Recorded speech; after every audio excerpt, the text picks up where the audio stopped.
জন্য সকালে জল দিয়ে দিচ্ছি।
দেখো, যখন বাড়িতে এসেছিলাম তখন এই গাছটা একদম ছোট্টখানি ছিল, আর এখন এইটা কতটা বড় হয়ে গেছে। আর এই গাছটাতে মানে এত পরিমাণে ফুল ধরে, আমি সকালে উঠেই ফুলগুলি পেরে নিয়েছি, সেই জন্য অনেকটা কম কম লাগছে ফুল। তো দেখো, সাদা সাদা 5 পাপড়ির ফুল। আর দেখো আমাদের এদিক দিয়ে মানে কতগুলি গাঁদা ফুলের গাছ ছিল, প্লাস নয়নতারা গাছ ছিল, কিছুই নেই এখন। বাউন্ডারির ওয়ালের জন্য প্লাস প্লাস্টারের জন্য সব গাছ একদম নষ্ট হয়ে গেছে। এই যে এই দেখো নয়নতারা গাছটা, মানে এদিক দিয়ে লাইন ধরে আমি নয়নতারা প্লাস গাঁদা ফুলের গাছের চারা লাগিয়েছিলাম, ফুলও ধরেছিল, কিন্তু দুর্ভাগ্যবশত শেষ গাছগুলি, কিছুই নেই। আর এদিক দিয়ে কয়েকটা গাছ আছে, সেটা তোমাদেরকে দেখাচ্ছি। এই দেখো, আর এখানে একটা নীলকণ্ঠ ফুলের গাছ লাগিয়েছিলাম, এটাতে অনেক ফুল ধরে। এদিক দিয়ে একটা জবা গাছ আছে। তো এই সাইডে হওয়াতে গাছগুলি এখনও টিকে আছে মোটামুটি, তো সেইভাবে জল টল দিতে পারি না, সেই জন্য গাছগুলির অবস্থা কাহিল। তো দেখো এই সাইডের গাছগুলি মানে কিছু একটা আছে, সেই জন্যই পূজাটা হয় এই ফুলগুলি দিয়ে। আর এদিকে একটা গাছ আছে, এটা কী ফুল জানি না, এটা খুব সুন্দর, মরিচের ফুল, মরিচ গাছের মতন ফুলটা, মরিচের মতন ফুলটা অনেকটা। তো এই ফুলগুলি দিয়ে পূজা টুজা হয়। কি করবো, এদিক দিয়ে গাছগুলি অনেকগুলি ছিল, সেগুলি শেষ নেই। তো চলো এখন রান্না করে দিই। গুড মর্নিং, সবাই কেমন আছো? আশা করি সবাই ভালো আছো। হ্যাপি হোলি। আজকে শুভ দোল পূর্ণিমা। তো আজকে হলো সোমবার, আর এখন থেকে আমি আমার ব্লগটা স্টার্ট করছি।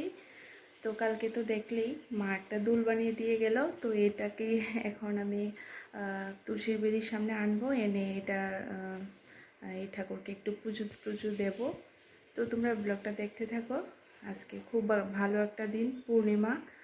তো সকাল সকাল উঠে ঘরদোয়ার মোছামুছি করে তারপর ওয়ালে একটু জল টল দিয়েছি, কারণ কালকে সামনের ওয়ালটা প্লাস্টার করে গেছে। তো সব কিছু শেষ করে স্নান করে একটু শাড়ি টাড়ি পরে নিয়েছি। এখন আমি পূজাটা দিয়ে নেব, কারণ মনের বাবার আবার অবশ্য আছে, রান্না করতে হবে। তো এখন 7টা বেজে গেছে, আর মোনাই এখনও ঘুমাচ্ছে। কালকে ও পিপির বাড়ি থেকে এসে অনেকটা ক্লান্ত হয়ে গেছে, যেহেতু দুপুরে ঘুমায়নি, সেই জন্যে তো ও ঘুমাক। মোনার বাবা গেছে স্নান করতে, আর আমার স্নান শেষ। তো আগে ঘরের পূজাটা দিয়ে নেব, তারপর আমি বাইরের দোল পূর্ণিমার পুজোটা দেব। তো তোমরা দেখতে থাকো ব্লগটা। সবাইকে জানাই দোল পূর্ণিমার অনেক অনেক প্রীতি ও শুভেচ্ছা।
তো দেখো আমি উপরে নিয়ে এসেছি দুলটাকে, কারণ নিচে যে জায়গাতে পুজোটা দেবো সেই জায়গা এই বালু সিমেন্ট মাখছে মিস্ত্রিরা, তারা সেই জন্য আমি উপরে নিয়ে এসেছি দুলটাকে ধরে।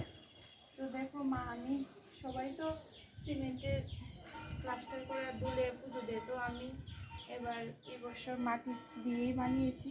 এটা যুগ যুগ ধরে আমি আমার মানে ছোটো থেকে আমি দেখছি যে আমার মা আমার কাকিমা তারা মাটি দিয়ে বানাতো দুল। যাই হোক, যুগের সাথে তাল মিলিয়ে চলতে হবে, কিন্তু মাটির যে একটা ঐতিহ্য সেটা খুব ভালো। আর এটা মানে ভীষণ সুন্দর দেখতে। হয়তো বা বৃষ্টি আসলে ভেঙে যেতে পারে সেটাও জানি, কিন্তু দেখো আমি সুন্দর করে একটা মার হাতে দুল বানিয়ে, মা কাছে এসেছিলো তো দুলটা বানিয়ে দিয়ে গেছে। তো দেখো আমি সুন্দর করে সাজিয়েছি ফুল টুল দিয়ে। কমেন্ট করে জানাবে কেমন ভাবে সাজিয়েছি। আমার তো সুন্দর লাগে এরকম মাটির দুল। এখন রং টং দেবো, দেখো আমি রঙও এনে রেখেছি, এক এক করে রং টং দেবো। এটা পরে দেবো ফুলটা।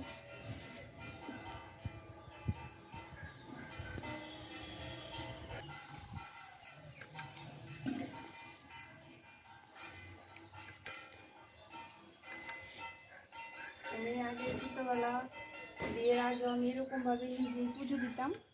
মা দুল বানিয়ে দিত, মাটি দিয়ে দুল বানিয়ে দিত।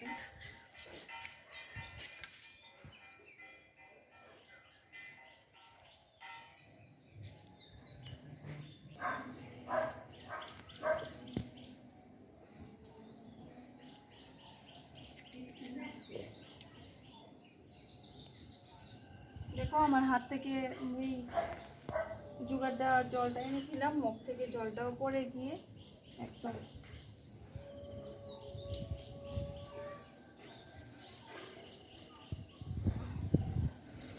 খোলা মাটিতে দিতে হয়, সেই খোলা আকাশে দিতে হয়, সেই জন্য উপরে নিয়ে এসেছি। তো এখন আমি পুজোটা দিয়ে নেবো, আমার রেডি করা কমপ্লিট। তো দেখো কেমন লাগছে।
তো দেখো আমি পূজার উপর থেকে পূজা দিয়ে রান্না করে চলে এসেছি, কারণ মুনের বাবার আবার অফিস আছে।